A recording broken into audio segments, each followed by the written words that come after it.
Aliansi itu kan yang ada di Darul Kamal nggak ada izin, ya, nggak ada bayar pajak, dan itu adalah ilegal.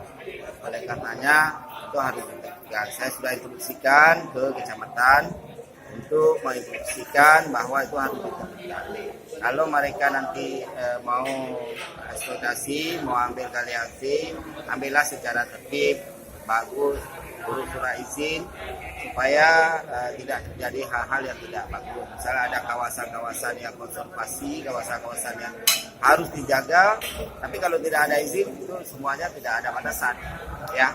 Yang ngurus izin yang pertama dia harus mendapat dulu izin dari rekomendasi dari kabupaten, ya, kemudian tata ruang itu cocok, dia ngurus izin, kemudian izinnya di provinsi, ya, SDM provinsi. Masalah aliansi untuk wilayah hukum Polres Aceh Besar, jadi sudah kita lakukan beberapa penertiban, antara lain yang ada di daerah Selimun, yang ada di daerah Janto, kemudian ada juga di daerah Cokli, dan bahkan dari himbauan dan sampai penindakan tegas sudah kita lakukan. Alhamdulillah sekarang sudah bersih, sudah tidak ada lagi galian-galian karena memang galian C yang ada di Polres Aceh Besar wilayah hukum kami ini disinyalir tidak punya izin.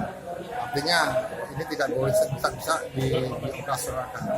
Kalau ada orang tertentu tentunya kita koordinasi dengan atasannya langsung, ya, untuk kita sama-sama melakukan himbauan pada orang-orang yang memang tidak punya kewenangan untuk melakukan hal itu.